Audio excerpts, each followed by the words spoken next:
In the last lecture, you finished up analyzing the last report in your audience part of your Google Analytics section. So make sure that you've ticked those off the list and also that you have noted down the insights.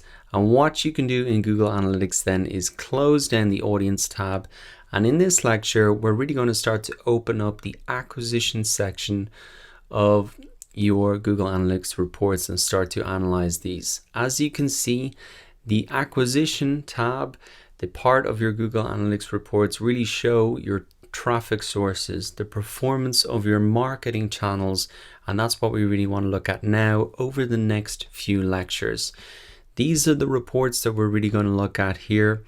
The acquisition overview report, the source medium report, the best days to post so that you can really maximize engagement. And also we're going to look at campaign tagging. This is a way that you can really improve the acquisition data accuracy so you can really understand better how particular traffic sources and marketing channels are performing. All right, so what we want to do in this first lecture then of the next few lectures is really start to look at your acquisition data by looking at the acquisition overview report. So I'm going to come into it here, and all you have to do is really come down to acquisition overview.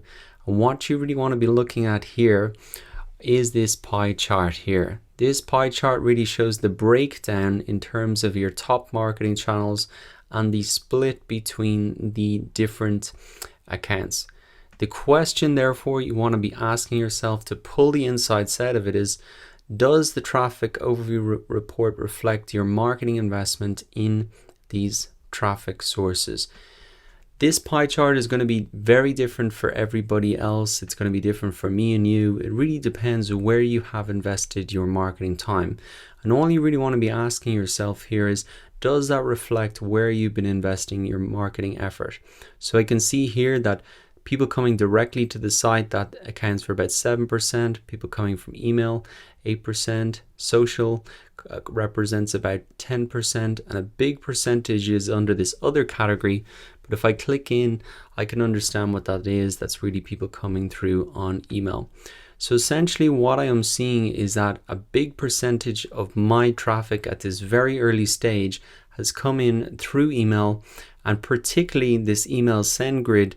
Those are emails that I've sent through Udemy to students in my free courses. So that was a big way I got traffic to the site, was posting the SEO checklist, posting the Facebook marketing guide that's part of this course. I gave that away to those students to pull them into the site, and that is really how I got their attention and got them in. So I'm very happy looking at this, that this represents where I've invested my time. I knew that this was the strategy that was working, and it's really represented here. Now these other traffic sources as well, remember that as your site gets older, this will change a lot over time. So I expect within a month's time, I will be not very dependent on email like that, and these other channels, as I begin to grow my Facebook, my YouTube, my Twitter, that these will start to form much bigger percentages. But going back to our original question here, does the traffic overview report reflect your marketing investment in these traffic sources? So I'm going to say yes right now, and that is really a yes/no answer now. Now, the other question you might ask yourself if you're not really sure is, do you really need to better record where you are investing your marketing time and money? And I think, myself included, this is where we can be quite guilty. It takes a lot of discipline and time to track where you're investing your time and money, but it is really important if you want to understand how those are performing. You can take a rough estimate, how much time have I invested versus the payoff there, but also you can start to note down maybe time that you are aligning to these different channels, like an hour, a week, 10 minutes a day, 5 minutes a day. Start to build up a schedule for yourself, and I think you'll be able to measure yourself from both ends much better, up front in terms of the time and the investment versus the actual payoff here. So those are two questions there. I think, do you need to record your time where you're investing?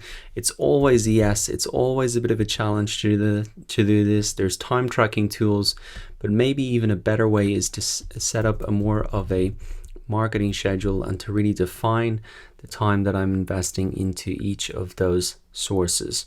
So that is like a quick test to really look at the pie chart here. You can see further breakdowns in terms of the numbers as well, but we're going to really look at that in a bit more detail. And I think the better report to really dig into all of that information is the source medium report.